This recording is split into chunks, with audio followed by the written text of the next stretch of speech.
On behalf of Volunteer for Seniors VFS based in Easton, Massachusetts, I, Neil Dutta, got the opportunity to interview Miss Linda Champagne on June 19th, and she currently lives in Guatemala ever since she retired.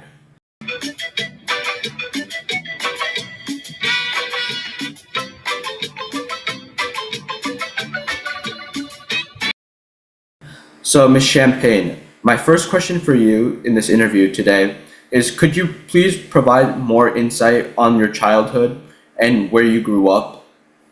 Sure. Sure. This is a pleasure for me. I grew up in Barrington, East Providence, Rhode Island. I'm a purebred Northeasterner, Rhode Islander, Yeah. and I would say, a very typical childhood growing up in Rhode Island. Um, it was in the 50s, so my father had come back from the war. All these young, men were buying homes for the first time, and it was kind of your typical childhood. Nothing, we weren't wealthy, we weren't poor, we were a very middle class family, and life was good. We rode bikes around the block all the time, and that was the time where everybody played games and played things outside and played jacks and played Monopoly, and you just Yeah. had it was a great neighborhood scene. The Yeah. parents were all young families, and a lot of cookouts and barbecues and clam bakes, that kind of thing.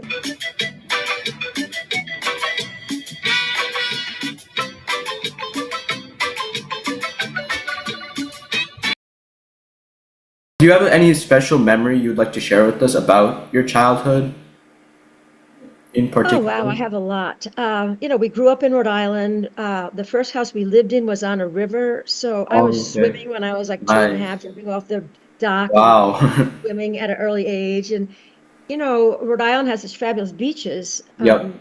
We went to the beach all the time. And the two most memorable, fun things of my life were our summer vacations in Block Island, Rhode Island.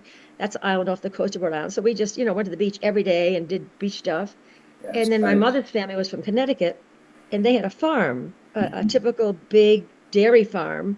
So our recollections of going to the farm in Avon, Connecticut, I mean, that was just the best that could be, helping my grandfather take in the hay, riding the tractor with him, feeding the cows, shoveling manure. I mean, the typical, taking the eggs out from under the chickens, Yeah.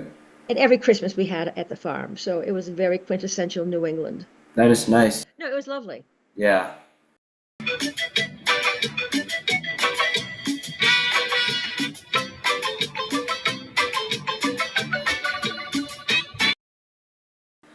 So can you tell me more about your family and friends who played a significant role in your life? I thought about this question, and there really isn't any one person that I would say when I was a child or when I was younger. Yep. Um, but I would say, when I became probably the most impressionable, was in my teens, and when you go off to college. Um, and as it did, my first husband, actually Adam's dad, uh, really introduced me to a different way of life, Hmm. in that he loved culture and things having to do with culture. So, as a family, we never went to museums. We never really went to theater. So when I married Alan, I was introduced to all this, and I realized how much I loved the arts, and going to theater, going to ballet, going to museums, um, you know, all those things that I really wasn't that familiar with. So I would say that was a great big change for me that I really enjoyed. Yeah, that's nice.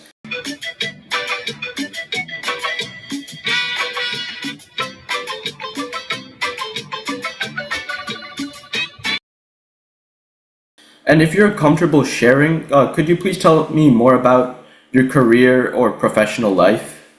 Sure, sure. Well, when I grew up in the 50s, I graduated from high school in 1966. And as a woman, we had three choices. Did you want to be a nurse? Did you want to be a doctor? Or do you want to be a secretary? And I Okay. didn't like to type. I didn't like the sight of blood. So I became a teacher. And I mean, it was always something I wanted to do. Yeah. Um, and I thought that what was what I was going to do. But after I taught for a year, I taught sixth grade language arts. I had secondary certification teaching English. So I taught sixth grade language arts, which was a nightmare. And I just didn't like it. I wasn't comfortable with the class. If I could have had, one-on-one, I would have been much happier. Oh dear, here comes my cat. Yeah. Okay, sit down. Okay, honey, sit down. So, so anyway, I taught for a year, did not like it. And I think like any job, you kind of weave your way, to find where you belong. So I had numerous jobs, but I basically ended up in a sales career selling. My first job was selling um, gourmet products from France. Yeah. So, and that was a great career for me because I love to cook and I love Nice. finding things in my kitchen. So it was really great for me. And then from there, I kind of wove my way a little more and I ended up selling specialty foods. So specialty foods being all gourmet products. It's not in your local grocery store, but would be in, specialty stores. Mhm. So that was even better because they were all great foodstuffs. And again, I love to cook. So it was easy for me to sell something that I liked. So I was in sales most of my life, which, Wow. you Yeah. know, I really enjoyed. I didn't really, if someone had told me I was going to be a salesperson all my life, I never would have believed it, but I happen to love it. That's And, great. Yeah. I'm a people person and I'm I'm not the most, well, I am aggressive, but not in a bad sense. I was very conscientious about my sales and about my customers and um I didn't like to lose. I like to come in second. So, I always did well, but I always really liked it. There was a lot of pressure, and that's what I didn't like. It's a lot of pressure in sales because you never sell enough. If you have a great month and Yeah. the next month you got to do greater. Yeah. So, and when it's your own, it was my own business, and I had people working for me, and that's always a headache, and Yeah. personalities and issues and crying, and it it wasn't easy, but it was fun in some sense, but it was good in the sense that, having my son, I had my own schedule. I didn't have to be any Yeah. place 9 to 5, and I could make my own schedule, go to his school meetings and things like that. So I was lucky. And I would say what gave me the most enjoyment or something that I'm proud of is the fact that I had my own business. Yeah. Um, that was a big deal. I mean, I never ever imagined I would do that. So to have my own business, I actually sold it when I retired. So I was proud of that. It wasn't easy.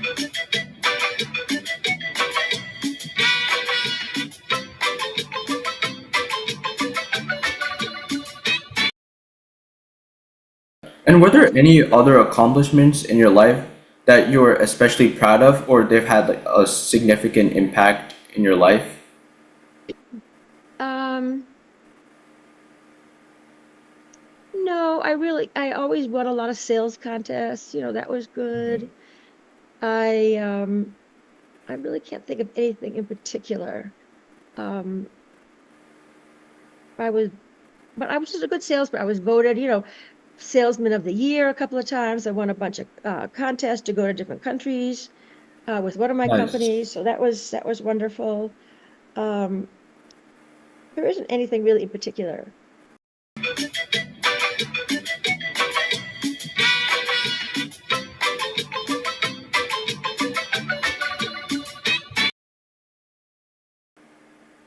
Okay, my next question is, before moving to Guatemala, have you ever traveled to different places and out of the country before?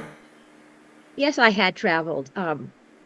My son, as you know, Adam, is an Yeah. avid traveler, and he's our global citizen. He's lived all over the world. So everyone has said, "Oh, um, you know, Adam must get your travel experience, from you." And I said, "No, no, no, no. It's just the opposite." I said, "I got my travel experience from Adam because he was always going somewhere." When he was at university, he spent a semester in Italy. So of course I went to Italy.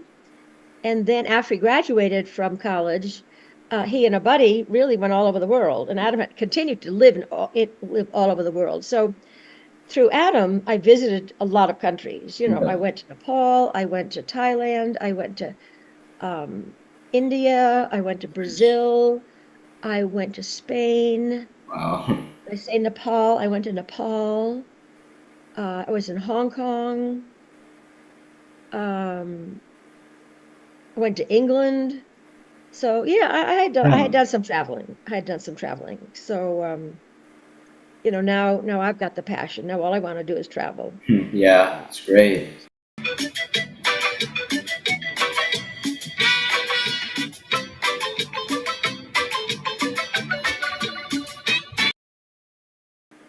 Yeah. So why did you decide to have your retirement in Guatemala?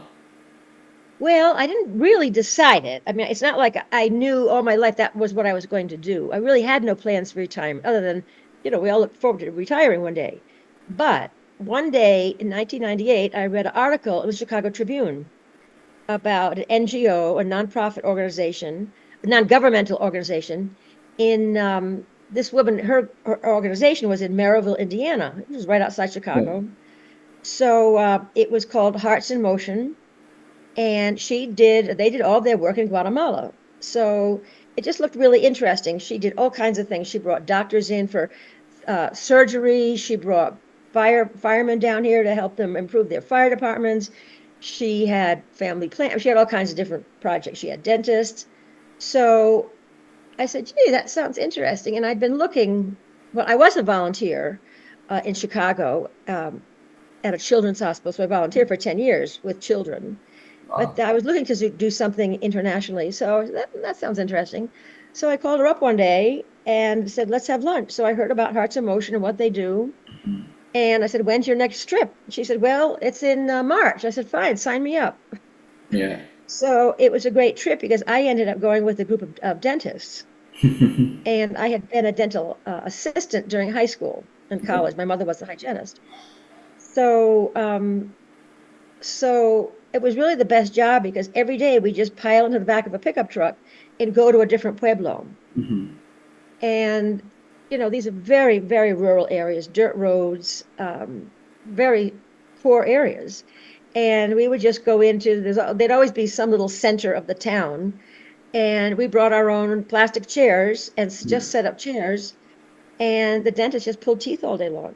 There were no clinics. Um, and that was really all you could do. Their teeth are very bad, and they don't have access to dentists. Yeah. So it was great in that we got to really meet the people, Yeah. and we got to visit different pueblos every day, little different towns every day. So it was wonderful. Yeah. I loved the people. And so we spent and the work we did was in a town called Zacapa. It was about 4 hours outside of Oh, yeah. Antigua, the old colonial capital. So, but it was hotter than hell. Oh my God, it was so hot. But our last 2 days, we'd come into Antigua, which is the old colonial capital, Yep. and we'd spend 2 days in Antigua. And Antigua is, oh my God, it's just the most beautiful colonial town you could ever want. And so I fell in love with Antigua. So, then I began thinking, well, this is kind of nice. Maybe I'll retire here. So I came two more times with this same group.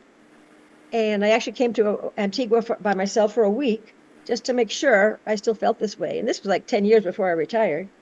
And I did. I just, it just felt right. Yeah. So yeah, I really never questioned it. I really never questioned it.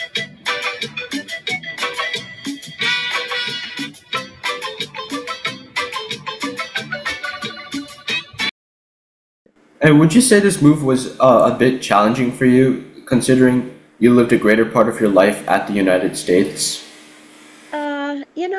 It really wasn't. I guess, well, I didn't sell my house right away. So I left that possibility open just in case, I wanted to come back or made a mistake but it wasn't. I mean, the hardest thing is, well, cleaning out my son's bedroom. That was probably the hardest thing. All of his memorabilia. I actually gave my house over to like an Airbnb, and they rented it out for like 3 years.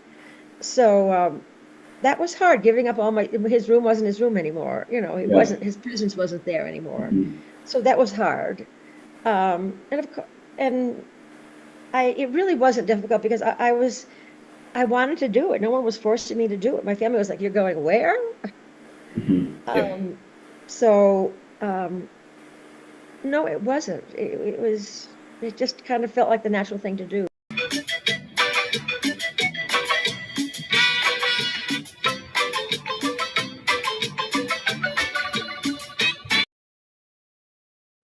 Yeah.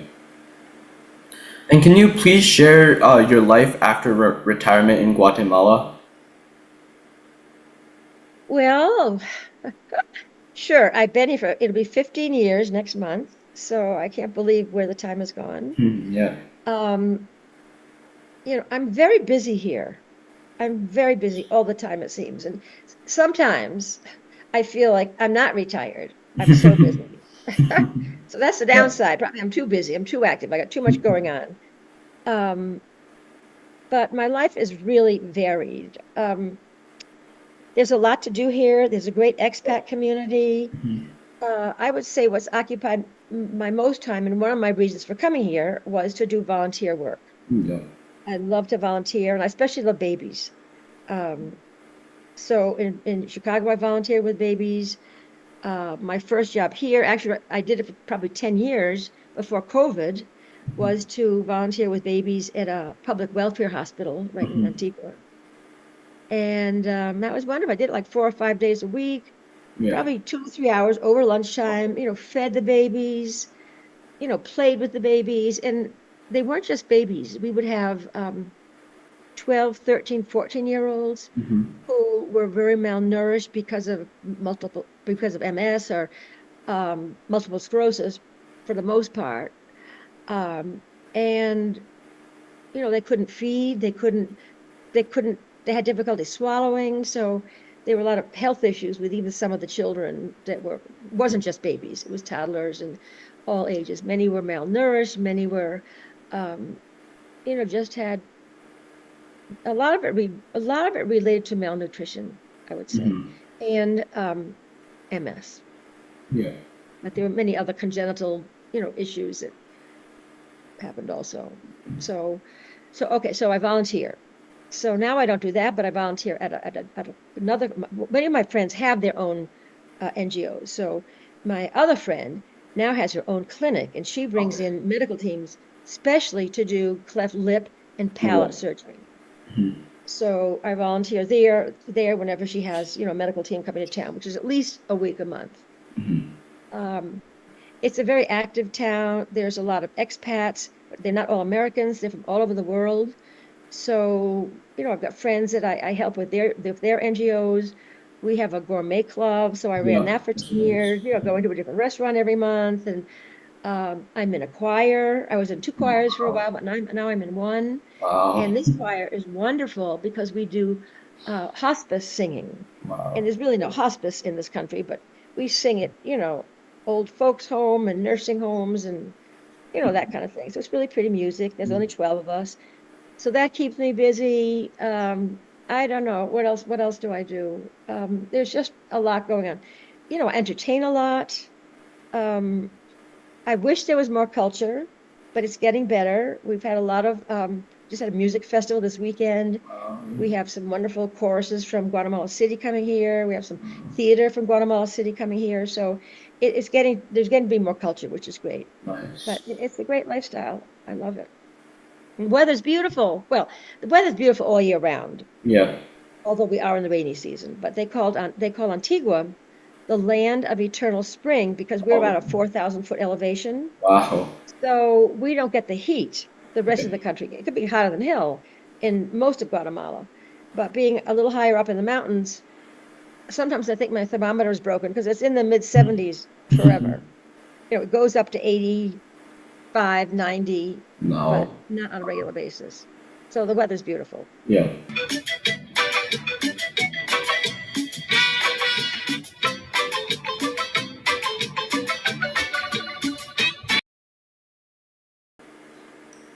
And could you share any new interests or some activities you like to do in your free time after retirement?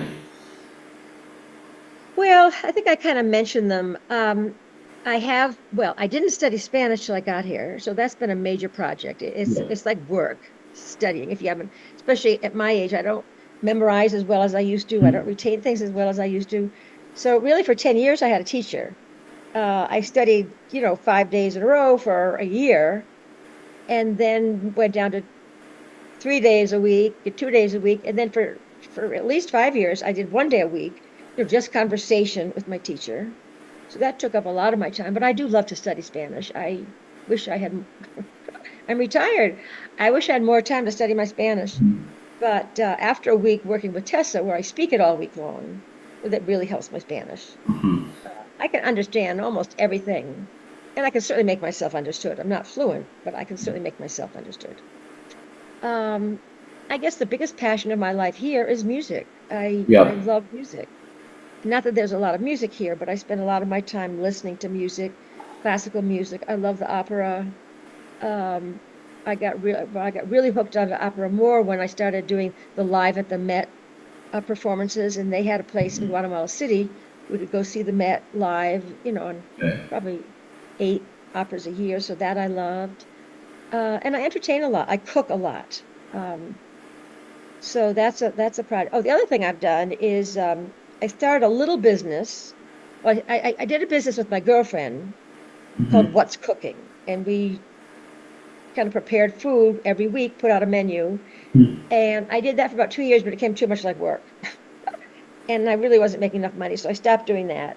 So I did start my own little dessert business called Tasty Treats for a Good Cause. I'm helping a local Guatemalan family, and I need to raise money to help the family. So, Yeah. so every week I try and send out a list, maybe one or two items to see if people want to order. That's great. Yeah. That keeps me busy. Um, those kinds of things. Mhm. And my last question. Birds. Can you hear the birds in the background? No, I can't. No. Yeah, I can. It's so tropical. It's so beautiful. And so my last question for you, Miss There's my Champagne. kitty. There's Honey.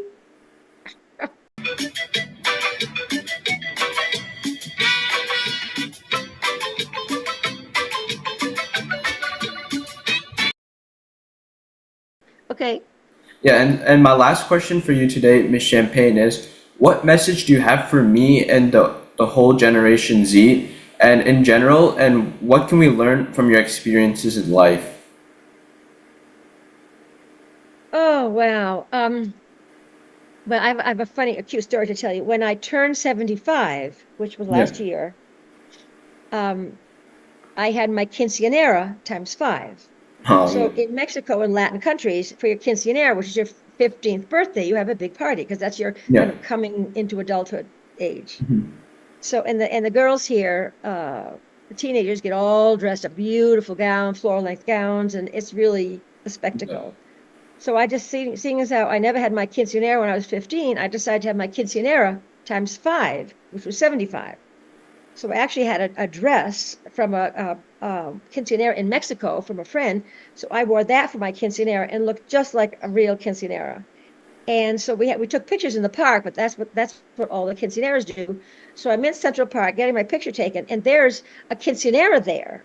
So I've got my blow up numbers that say 75. She's got her blow up numbers that say 15. We have a great picture of us together, and we're both looking at one another. And every time I look at that picture, I say, "Wow, I'm 75. She's 15." That's my advice to her. So I guess I would say, you know, follow your heart. Yeah. I think people have to have a passion. They have to do something they love. Yeah. They have to do something they have a passion about.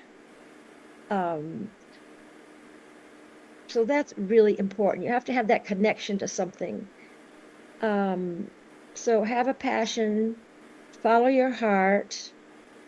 Um, it's not a straight course. Yeah. Yeah. You have to weave your way, and you Yeah. don't just get to the perfect job.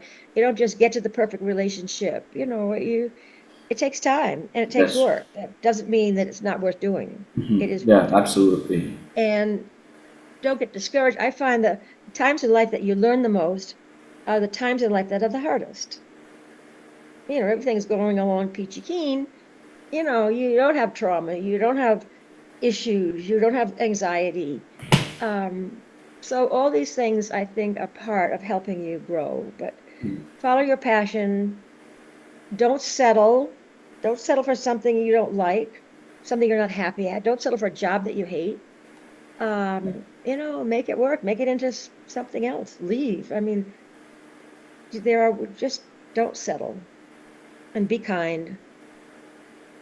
Yep, that's a great Enjoy your life, message. most of all. Yeah. Yep. Yeah, that's a great message. I find volunteering and giving back is a huge thing in my life. Yep. I get more. I mean, it makes me feel good to volunteer, but also does something to my heart. Yep. I'm the one that benefits. Yeah. So it's great. It's great to make these contacts. Yeah. So that's all my. The other thing that's been good for me here is I have made a lot of friends with Guatemalan families.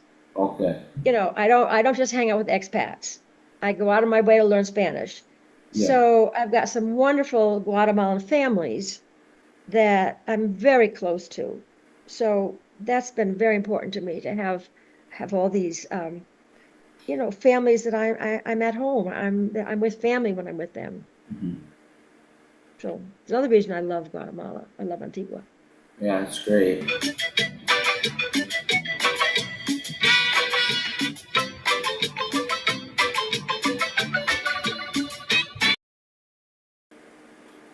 Yeah, so that's all of my questions.